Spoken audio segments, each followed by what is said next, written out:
আসছে private hospital doctors অ্যাসোসিয়েশনের পক্ষ থেকে ডক্টর অভিক কানু। নমস্কার সবাইকে। আমি একজন প্রাইভেট হসপিটালে কাজ করি। কিছুদিন আগে, আমি খুব একটা সিনিয়র না, কিছুদিন আগেও আমি এই মেডিকেল কলেজেরই স্টুডেন্ট ছিলাম।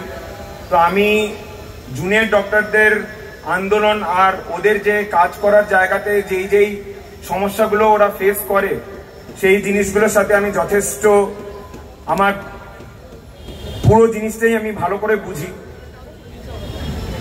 আজকে যেই ঘটনাটা ঘটেছে আমার বোনের সাথে, সেই জিনিসটার জন্যে আজকে এত দিন ধরে আমাদেরকে, আমাদের জুনিয়র ভাই বোনেদেরকে রাস্তায় নামতে হচ্ছে, সেটাই সবচেয়ে অবাকজনক ব্যাপার। কিন্তু মজার ব্যাপারটা হচ্ছে যে যত দিন যাচ্ছে আমরা বুঝতে পারছি যে এই জিনিসটা কিন্তু শুধু জুনিয়র ডাক্তারদের আন্দোলন না, আজকে এটা জেনারেল সমস্ত পাবলিকের আজকে আন্দোলন। কেননা আজকে যেই ঘটনাটি ঘটেছে, আজকে একটা সরকারি হাসপাতালে কর্মরত অবস্থায় সেই জিনিসটি অনেক জায়গাতে, বিভিন্ন কাজকর্ম সেক্টরে, সমস্ত জায়গাতেই কিন্তু এই ধরনের দুর্নীতি আর এই ধরনের বাজে ঘটনা ঘটতেই থাকে। আজকে কেন আজকে এই জিনিসটা মহিলাদেরকে ফেস করতে হবে? আজকে এই জিনিসটা যেটা ঘটেছে আজকে একটা সরকারি হাসপাতালে, সিমিলার ধরনের জিনিসপত্র আজকাল বেসরকারি জায়গাতেও হওয়া শুরু করেছে। এর আগেকার যতবার জুনিয়র ডাক্তারদের আন্দোলন হয়েছে, সেখানে কোনো সময়তেই বেসরকারি ডাক্তারের চিকিৎসকরা তারা কিন্তু আসতেন না বেশি। কিন্তু আজকাল দেখা যাচ্ছে যে এই ধরনের থ্রেড কালচার, এই ধরনের একটা দুর্নীতির পরিবেশ আজকাল প্রত্যেকটা বেসরকারি জায়গাতেও আজকাল ঢুকে গেছে। এই রিসেন্টলি গত সপ্তাহখানেকের মধ্যে 3 থেকে 4খানা ঘটনা ঘটেছে। অ্যাপোলো হসপিটালে একটা ঘটনা ঘটেছে, পিয়ারলেসে ঘটেছে, মানিপাল মুকুন্দপুরে ঘটেছে। এইগুলো কেন ফেস করতে হবে? আমরা পরিষেবা দেওয়ার জন্য আছি সবসময়তেই, কিন্তু সেই পরিষেবার জায়গাতে যদি সুরক্ষিত না ফিল করি, সেটা একটা তো চিন্তাজনক ব্যাপার।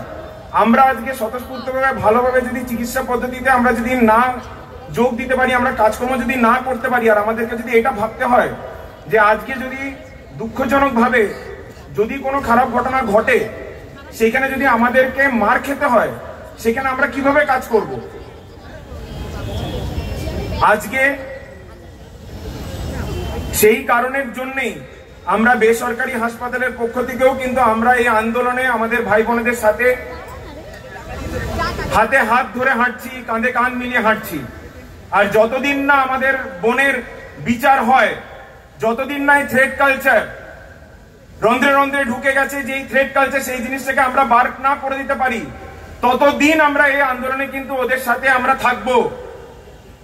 আজকে জুনিয়র ডাক্তাররা যে সিদ্ধান্ত নিয়েছে সিজ ওয়ার্ক কন্টিনিউ করতে, যেটা ডক্টর পূর্ণব্রত গুণ বললেন কিছুক্ষণ আগে, তারা কেন বাধ্য হয়েছে আজকে সিজ ওয়ার্কে আবার আসতে?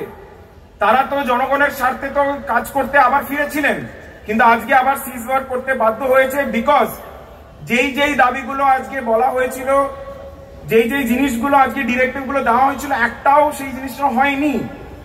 আর সেই কারণে সেটা দেখা যাচ্ছে আজকে Sagar Dutta medical college, national medical কলেজের যে ঘটনাগুলো ঘটছে। আজকে যেই সিজ ওয়ার্কে আবার আমার জুনিয়র ডাক্তাররা যেখানে গেছে, সেখানটাতে আমরা ওদের সাথে আছি, আর ওরা এর পরবর্তীকালে যে কর্মসূচিগুলো করবে সেইগুলোতেও আমরা পুরো দমে কিন্তু আমরা যোগ দেব।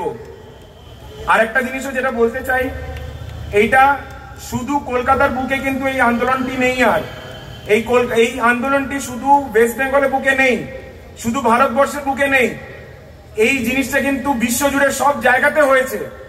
কিছুদিন আগেও পর্যন্ত আপনারা দেখেছেন যে গোটা 130খানা সিটি, 30খানা কান্ট্রির মধ্যে এই ধরনের আন্দোলন কিন্তু সব জায়গাতেই হয়েছে।